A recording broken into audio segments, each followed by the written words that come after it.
Hello guys, welcome to another tutorial. So today we are going to be learning how to generate a wallet address with the Web3 library. So the first tutorial we learned how to generate a wallet address with the Ethers library, right? Yeah, but then this time we are going to be generating a wallet address with the Web3 library instead. Yes, so let's proceed. So first of all, we'll create a new file. You can preface it with two because this will be our second tutorial, right? Yeah, and then the name of this file will be gen wallet address. Yeah, but then Web3 this time. Yes, and the first tutorial has been updated to Ethers. Yeah, and then this one will be the Web3 version, right? Yes, and then once we have this file created, we have to install the package, right? We have to install the Web3 package. So we run npm I shortcut for install, and then Web3. And once we have this package installed, we can proceed to import it into this file. Yeah, so we want Web3. We assign it to this way. We import it this way. Rather, we require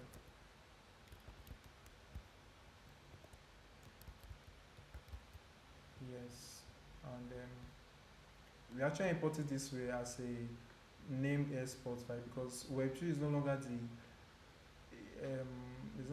default export from this package. Yeah, I think from the latest versions of this Web3, this is no longer the default export, right? Yeah, so you just have to import it as a named export. Yeah, yeah, I think that's it. And once we have it imported, we can create an instance of it. Const web3 equals new, yeah, new web3 like yeah, and then we invoke it. And once we have an instance of it, you can now proceed to create an account. Yeah, so we can store it in this variable account equal to web3. So that's so that web3 dot eth dot account sites. Yeah, accounts dot create. Yeah, so we want this create method on this account. And once we want this create method, we have access. We now have this account, right? So from this account, um, we have actually created an account. Yeah, so we can derive the private key and then the actual address from this account. Yeah. So to get the value of this private key and this address, right, we would have to store them in these variables. Private key equal to account dot private key. Yeah, we can even see it being suggested to us. Private key, and we can do the same thing for the address too. Address. Yeah, we can see it being suggested to us as well. And to see the value of these variables, we can log them in the console right here. So we can log address. We can run the private key. Yeah, and we can also run the address. Yeah, so yeah. So we can run this file on the node. We can run this file on the terminal using node to see the value of these variables. So we run node, and then the name of this file, which will be gen wallet address, right? Two underscore um, gen wallet address, gen wallet address, web3. And once we run this, wow, yeah, so we can see our private key and we can save as well. Wow, congratulations to us. We have our address and then we have our private key, right? Yeah, so we can actually confirm this address. We can see if it is even valid or not. Yeah, so we can proceed to the Ethereum block explorer, right, which will be Etherscan. And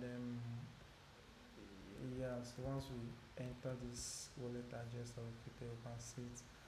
Wow, so this is our address valid on the blockchain. Um, zero of course, zero balance because we don't have any native tokens being sent to it yet, right? Yeah, but then this is our address. You can send this address to someone to get some assets. Yeah, and then this is your private key. Remember to always keep your private key safe. Yeah, make sure nobody is watching. Anybody with access to this your private key basically has access to your address, right? Yes, the person has access to all the tokens. Yeah, all the tokens on your address. Yeah, so make sure to always keep your private key safe. This address will be what you would give to someone, right, to receive some tokens. Yeah, I think that's it. Yeah, so yeah, let me quickly explain the whole process. So first of all, we imported Web3 into this file. And once we have Web3 imported, we created an instance of it, right? Yes. So we just created an instance of it and we didn't connect it to a node provider, right? Because what we just wanted was to create we just wanted to generate a wallet address. Yeah. So generating a wallet address, all of those things is just available to us within this library, right? So there was no need to connect to a node provider, right? Probably in Fura or QuickNote, whatever. Yeah, there was no need to. Yeah, we would have probably inserted our node provider URL and all of that. That's if you wanted to probably um, confirm transactions on the blockchain, right? Yeah, that is when you would have to probably have to connect to a node provider. Yeah, but we are just generating a wallet address basically. So there was really no need for that. Everything just available to us within this library. Yeah. So once we have an instance of this Web3, we proceeded to get our account. Yeah. So we stored it in this variable account.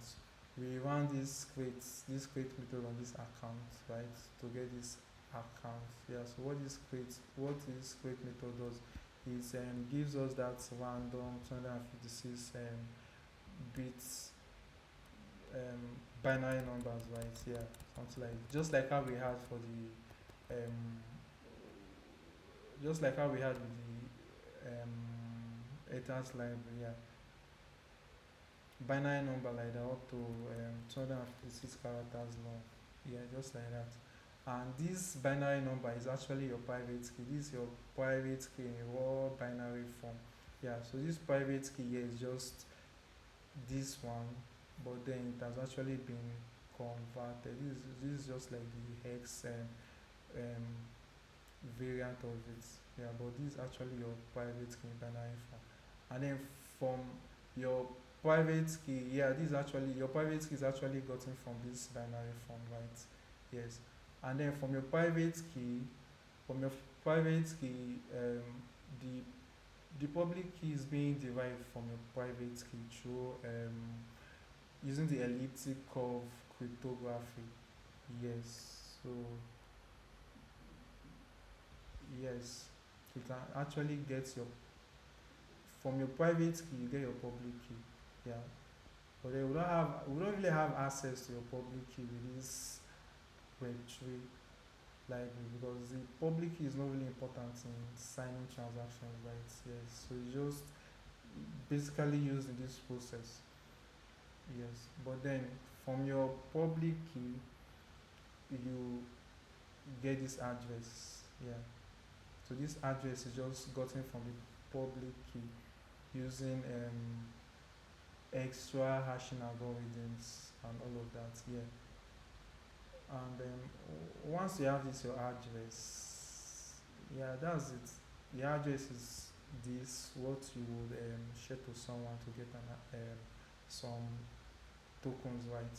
But then your private key is yours. Yeah, remember the importance of this private key. Your private key is just like the whole foundation, just like the foundation of this entire process. Yeah, it's very important to keep this private key safe. Everything here is just built around this your private key. Yeah. So that's it basically. That's it. That's it. Thank you guys. Thank you guys. I hope you really enjoyed this tutorial. Hope you really enjoyed this tutorial. Yeah, remember to subscribe. Remember to like this video. And yes, I'll be dropping the source code of this project on the description too. Yeah, so just check it out. Thank you guys.